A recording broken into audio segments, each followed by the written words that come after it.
urinaria a nivel mundial son supremamente grandes, pero los costos sociales para la paciente son impresionantemente no cuantificables. ¿Por qué?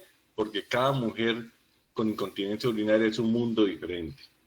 Y nosotros sabemos que más o menos entre el 5 y 19% de todas las mujeres, tienen pérdidas significativas de orina diariamente en algún momento de su vida. Entonces estamos hablando que el 20% de las mujeres pueden sufrir incontinencia urinaria. Eso no quiere decir que el 20% de las mujeres hay que operarlas. No, pero sí el 20% de las mujeres se debe manejar su proceso de incontinencia urinaria. Y tenemos que definir la incontinencia urinaria como la pérdida involuntaria de la orina. Es una pérdida no controlada por la paciente de su orina. O sea, es involuntaria. Y la clasificamos en 4 grupos.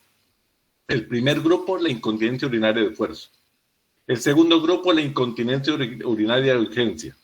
El tercero, la incontinencia urinaria por rebosamiento. Y la cuarta, la incontinencia urinaria mixta.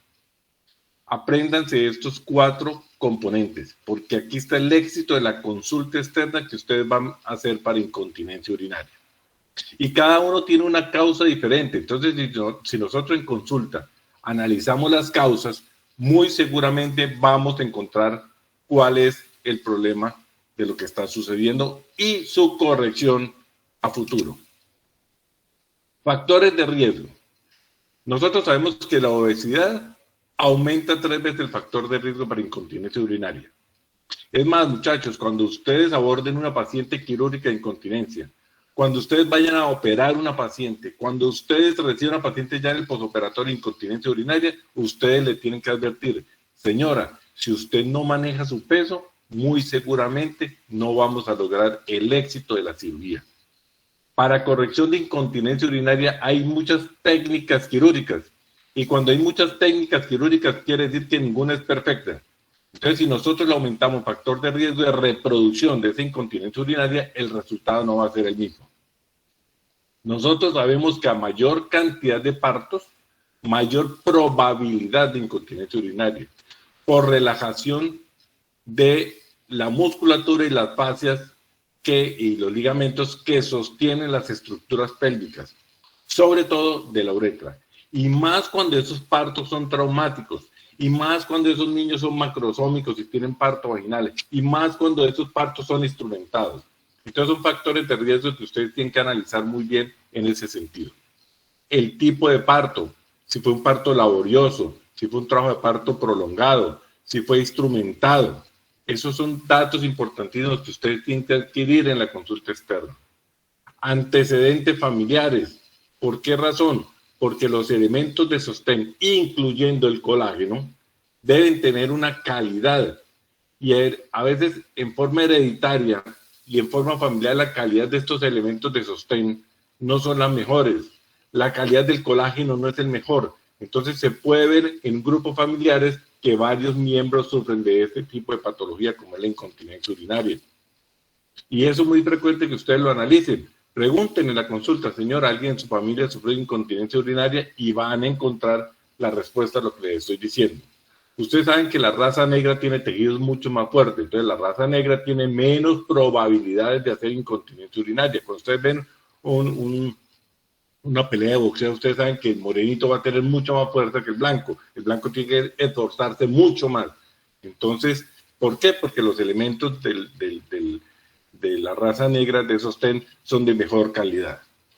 Edad. A mayor edad, mayor probabilidad de incontinencia urinaria. Infecciones a repetición. Muchas incontinencias urinarias de esfuerzo son infecciones a repetición. No es otra cosa sino eso. Entonces, si yo no trato la infección urinaria, voy a continuar con esa incontinencia urinaria. Y otros factores, como factores neurológicos, factores nutricionales, desnutrición, algunas otras enfermedades que pueden llevar a debilitar las estructuras de sostén del piso pélvico. Y entrando a la clasificación, vamos a clasificar la incontinencia urinaria de esfuerzo. Esta corresponde a la salida involuntaria de la orina cuando se realiza algún esfuerzo físico, o al toser, o al estornudar. Básicamente, al aumentar la presión intraabdominal. La tos aumenta, el pujo aumenta, el estornudo aumenta, todas esas cosas. Por eso hay un factor supremamente interesante que ustedes deben manejar en pacientes con incontinencia urinaria, y es el estreñimiento. Evitarle a la paciente que haga este tipo de esfuerzos que la lleve a tener pérdida involuntaria de orina. Este tipo de incontinencia es mucho más frecuente en las pacientes mayores de 45 años, de 45 a 50 años. ¿Y cuál es el mecanismo? Esto es lo que yo les digo, que tengan muy presentes los mecanismos que producen la incontinencia urinaria. El mecanismo de la incontinencia urinaria de esfuerzo es la hipermotilidad uretral, o sea, mucho movimiento de la uretra, o una deficiencia esfinteriana intrínseca. Son los dos grandes factores que causan la incontinencia urinaria de esfuerzo. Ojo, hipermotilidad uretral, no hipermotilidad del ureter. Ojo con esos términos que ustedes se confunden y terminan respondiendo mal en las evaluaciones. Uretral. ¿Y qué es la hipermotilidad uretral? Básicamente se deriva porque la uretra, que está en la parte superior de la vagina, pierde la musculatura de apoyo y el tejido conectivo que apoya la uretra en el cuello de la vejiga. Pierde ese sostén, y al perder ese sostén le permite que se mueva mucho esta uretra, dejando escapar la orina. ¿Qué pasa con esto? Pues eso hace que se pierda la capacidad de que se cierre totalmente la uretra hacia la pared anterior de la vagina, perdón. Cuando debe hacer el esfuerzo para cerrar la uretra hacia la parte anterior de la vagina, ella, como perdió ese mecanismo de sostén, no lo puede hacer y deja que se escape la orina. Y si usted a esto le agrega un aumento de la presión intraabdominal, como es el pujo, como es el saltar, como es el reír, como es el llorar, y tiene alterado el mecanismo de cierre de la uretra, inmediatamente al no cerrar hace que se pierda una cantidad importante de orina. O sea, ¿qué quiere decir? Que no hay un soporte suficiente en la uretra, en el cuello de la vejiga. Entonces se pierde ese soporte y hace que se pierda la orina. El tratamiento en este caso es proporcionar apoyo a la uretra, porque perdió el apoyo a la uretra. Entonces, en este caso, el tratamiento es básicamente quirúrgico. En cuanto a la deficiencia esfinteriana, que es la segunda causa de esta patología,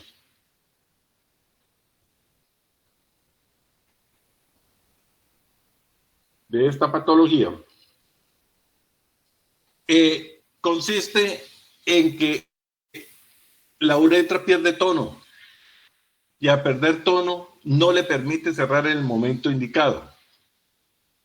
Puede ocurrir ante la presencia o no presencia de hipermotilidad uretral. ¿Eso qué quiere decir? Puede ser que yo tenga hipermotilidad uretral y esté acompañado de deficiencia esfinteriana del intrínseca al esfínter, como puede ser que no presente hipermotilidad y tenga el mismo problema. Entonces son dos mecanismos diferentes para un mismo tipo de incontinencia urinaria, como es la incontinencia urinaria de esfuerzo. Incontinencia urinaria de urgencia es aquella donde la paciente le refiere a uno: mire, doctor, a mí me dieron unas ganas de ir al baño y salí corriendo y no alcancé a llegar. Está asociada en muchas ocasiones con infecciones urinarias. Esto es muy frecuente que le ocurra a las pacientes que trabajan en los bancos, en las cajas de los bancos, que no se pueden levantar oportunamente e ir al baño, y al no ir al baño, pues no le alcanza a llegar cuando tiene los deseos de la micción. Es importante para todas ustedes, niñas, que viven ocupadas y tomando líquidos, cada vez que le den deseos de ir al baño a hacer chichi, vaya y haga chichi. No aguante. No, doctor, que yo hago 10 veces al día. Pues 10 veces al día va al baño.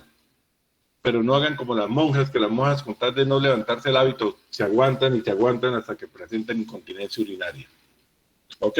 Pero esa incontinencia urinaria es de rebosamiento, que la vamos a ver más adelante.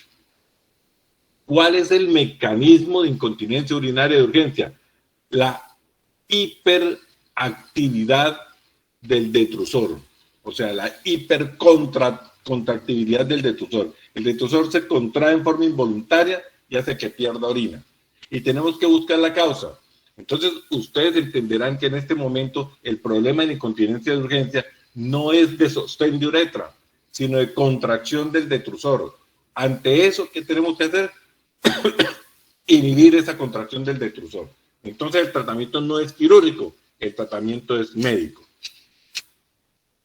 Incontinencia urinaria por rebosamiento. Esta es muy frecuente en aquellos pacientes que han sometido a actos quirúrgicos y la uretra quedó hipercorregida, o sea, la uretra quedó muy alta y se obstruye. Entonces, el mecanismo por el cual se produce la incontinencia urinaria de rebosamiento es por hipoactividad del detrusor, o sea, el detrusor no se contrae adecuadamente. Entonces, si nosotros a eso le asociamos a que hay una obstrucción en la salida de la uretra, aumenta el rebosamiento. ¿Qué quiere decir? Que la vejiga se va llenando porque no se contrae el detrusor o porque no puede salir la orina, se va llenando hasta donde llega al límite final de la capacidad de la vejiga y deja escapar algo de orina. O sea, es una incontinencia urinaria por rebosamiento.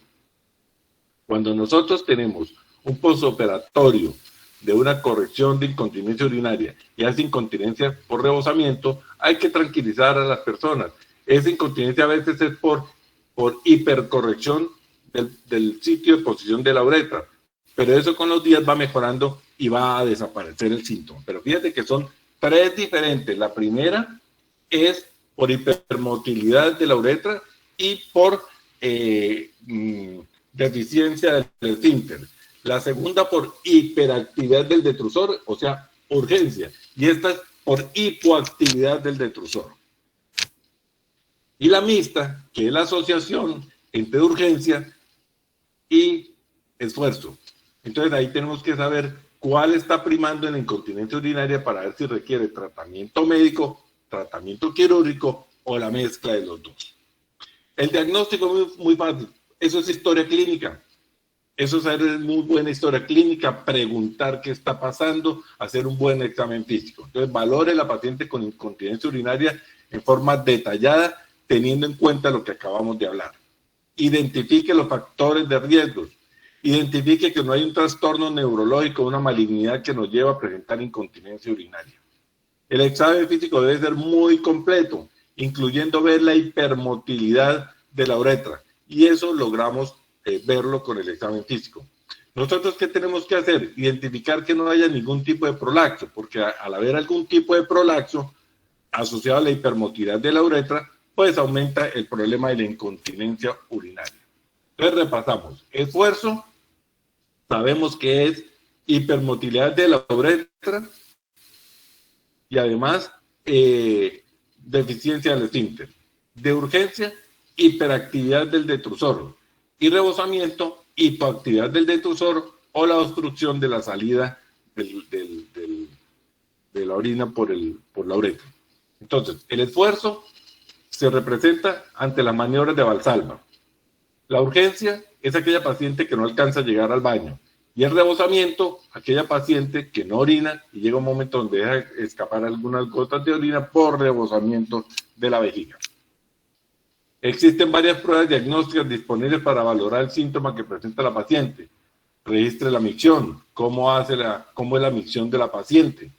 Hágale un parcial de orina y un urocultivo. Si hablamos que algunas están relacionadas con infección de la orina, tenemos que mirar qué es lo que está pasando.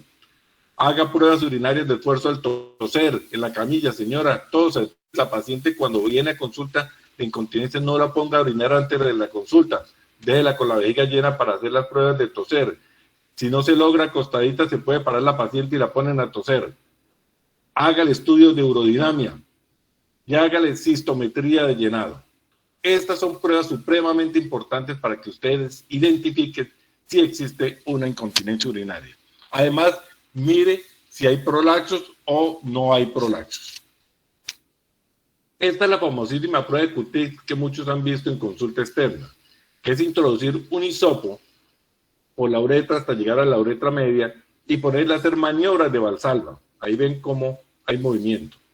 Entonces, al colocarla, nosotros sabemos en qué ángulo empezamos. Entonces, si empezamos con el ángulo recto, o sea, 0 grados, y tosemos y subimos hasta 60, yo tengo que decir que tiene un delta de 60. Pero si yo arranco en más 10 y llego a 60, tengo un delta de 50. Pero si yo arranco y tengo menos 10 y subo a 60, tengo un delta de 70. ¿Por qué es importante medir en grados la hipermotilidad de la uretra, porque menos de 30 grados está relacionada con una deficiencia en el esfínter, y la deficiencia en el esfínter no se opera, pero por encima de 30 grados hay una hipermotilidad uretral, o sea, hay que mejorar el soporte de esa uretra, y ahí sí necesita un componente de tipo quirúrgico. Aquí está la prueba. ¿Cómo puedo empezar? Si estoy en 0 grados, si estoy en más 30 grados, si estoy en menos 10 grados, y pongo a toser a la paciente y cuantifico hasta qué grado llego. Normalmente llegan a 60, 70, 80 grados de movilidad. Entonces, ahí yo puedo determinar si hay una hipermotilidad uretral. Fíjense que es una prueba supremamente sencilla, es un poquito molesta para la paciente, pero es muy sencilla y nos permite un diagnóstico supremamente rápido.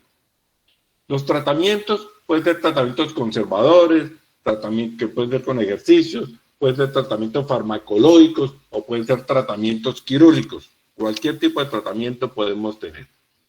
Los medicamentos que se utilizan, pues no los voy a mencionar, son tratamientos que ustedes pueden revisar por su cuenta. Algunos tratamientos para mejorar la contracción del detrusor en el caso del rebosamiento, otros para inhibir la contracción del detrusor en el caso de la urgencia, y así sucesivamente de acuerdo a la necesidad de la paciente. ¿Ok? Y nos vamos al área quirúrgica, que es lo que más manejamos. Entonces, si nosotros definimos que la paciente tiene una hipermotilidad uretral y tenemos que mejorar el soporte de la uretra, tenemos que mejorar la técnica quirúrgica para hacer ese soporte. Entonces, ¿qué tengo que decirles?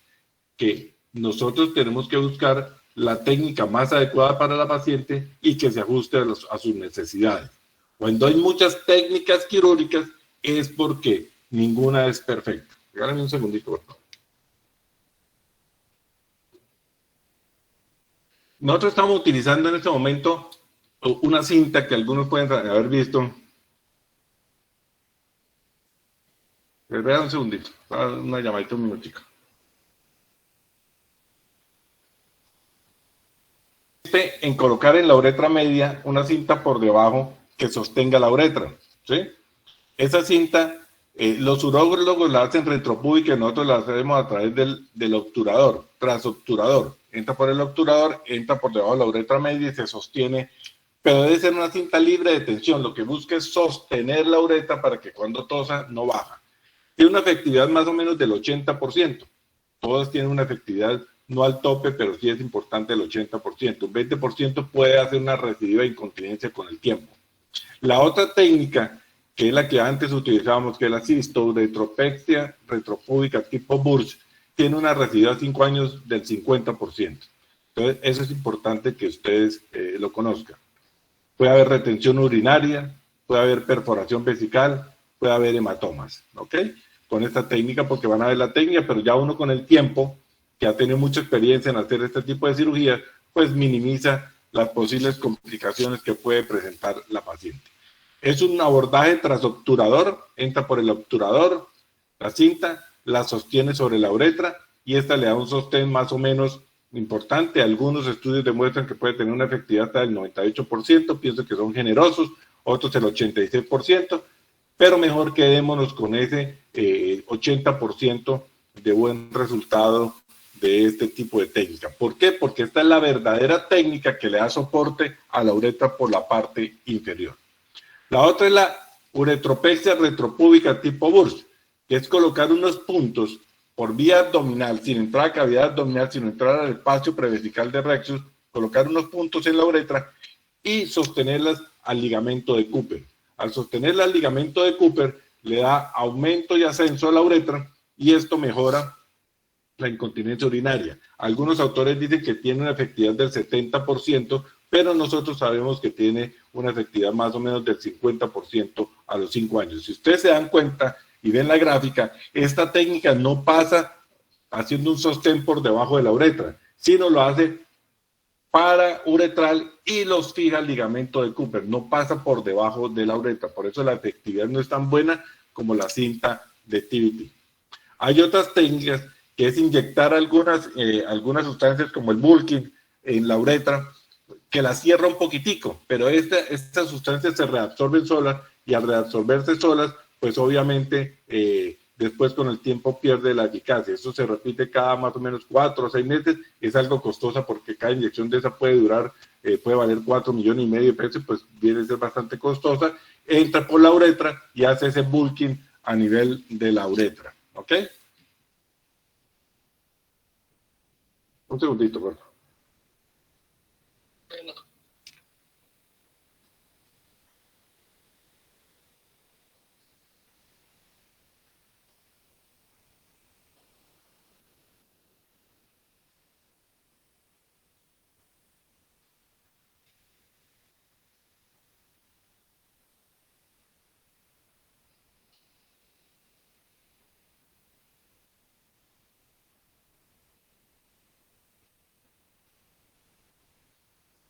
Bueno, las terapias de piso pélvico, las terapias biofeedback, consisten en hacer ejercicios a base de corriente, así como se hace fisioterapia para los músculos, como se hace fisioterapia para las articulaciones y como se hace fisioterapia para otras estructuras del cuerpo, también una fisioterapia para fortalecer los músculos y los elementos del sostén del piso pélvico. Esto es que consiste en hacer ejercicios con corriente para mejorar la consistencia de sostén de los elementos del piso pélvico.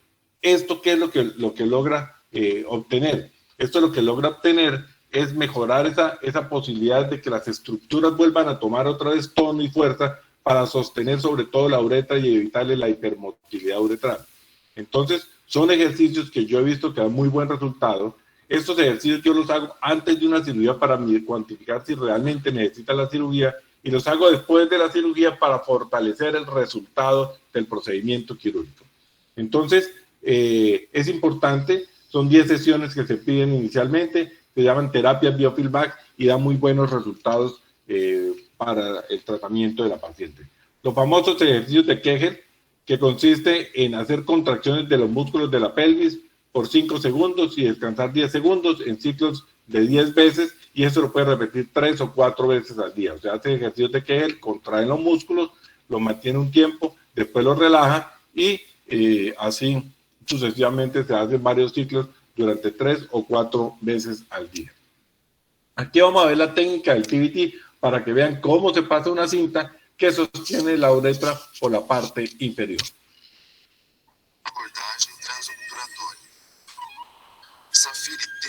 Primero pasamos una sonda vesical para identificar la uretra media y para evitar una lesión de la vejiga porque mantenemos desocupada la vejiga. Hacemos una incisión de 1 centímetro por debajo de la uretra, de la mucosa vesical, y vamos disecando lateralmente hacia los espacios obturadores.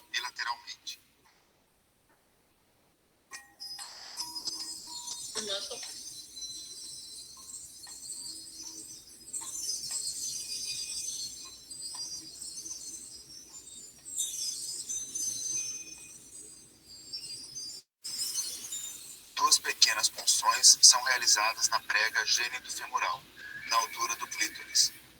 A agulha é introduzida verticalmente. Entonces, localizamos los espacios obturadores que están a nivel de clítoris. Si ustedes ven eso a nivel de clítoris lateralmente, entramos con la aguja de afuera hacia adentro, se puede también al revés, de adentro hacia afuera, bajando hasta la incisión que hicimos y sacándola a través de la vagina.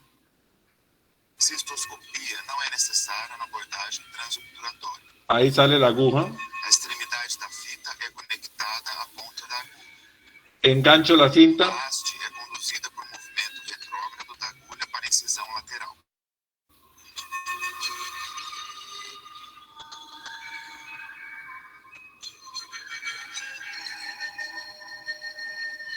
Lo mismo lo hace del lado contralateral. O mesmo procedimento é repetido do outro lado.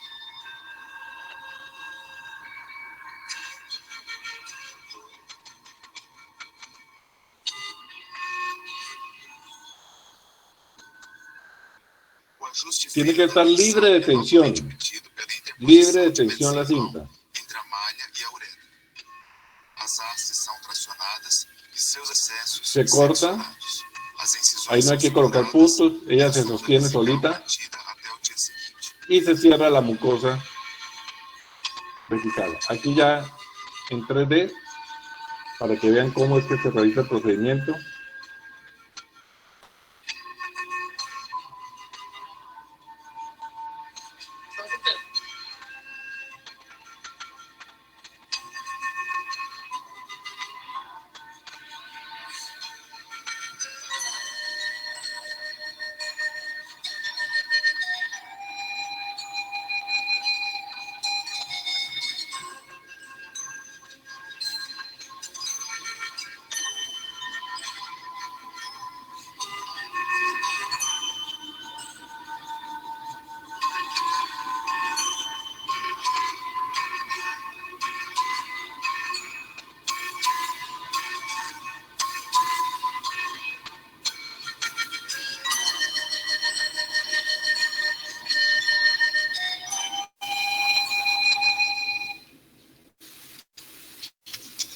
Bueno, ahí quedó muy clara este tipo de cirugía que es la que nosotros realizamos. Bueno, ¿alguna pregunta, muchachos? ¿Alguna sugerencia, algo especial que quieran preguntar? Doctor, yo tengo una pregunta. Las pacientes Sí, que tengan algún tipo de prolapso, necesariamente se sospecha que tenga, bueno, se sugiere que tenga hipermotilidad uretral. A La veces va corrección sería... acompañado. A veces va acompañado de hipermotilidad uretral, a veces va acompañado de incontinencia urinaria y tenemos que corregirlo, pero cuando nosotros hacemos corrección de incontinencia urinaria, inmediatamente corregimos los prolaxos, porque si no, no tendría ninguna razón de ser, ¿ok?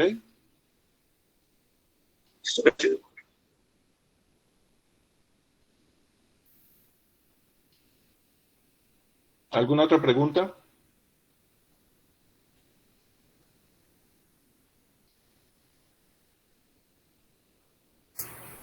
Profe, la edad más frecuente donde se presenta esta patología de incontinencia es mujeres mayores de 40 años o también se puede Mayores, presentar.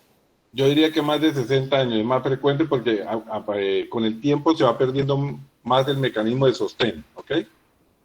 Ok, y es muy infrecuente encontrarla en pacientes de temprana edad, ¿no? Digamos de 20 para arriba, de 20 a 30, 35, 40. Que sí es frecuente encontrar en pacientes jóvenes. Sí, señor. Sí, a veces se puede encontrar pacientes jóvenes, incluso puede encontrar uno en pacientes de monjas, por ejemplo, que no han tenido partos, por la misma menopausia y por la pérdida de la calidad de los elementos de sostén. Lo mismo puede pasar en las pacientes jóvenes, pero en las pacientes jóvenes lo más frecuente es que sea una infección urinaria, repetición, y eso hay que saberlo manejar, ¿ok? Listo, doctor, muchas gracias. Bueno, listo, ok.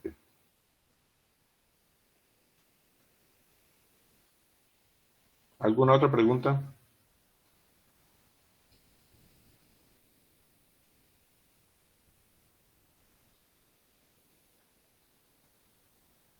Bueno, muchachos, feliz día, nos vemos más tarde. Diego, cuadramos la otra clase pendiente muy probablemente para el sábado, ¿listo?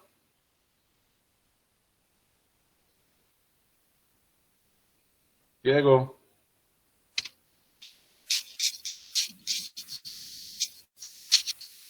Bueno, feliz día. Buen día, Doc. Hasta luego, doctor. Feliz Que tenga día, un buen doctor. día.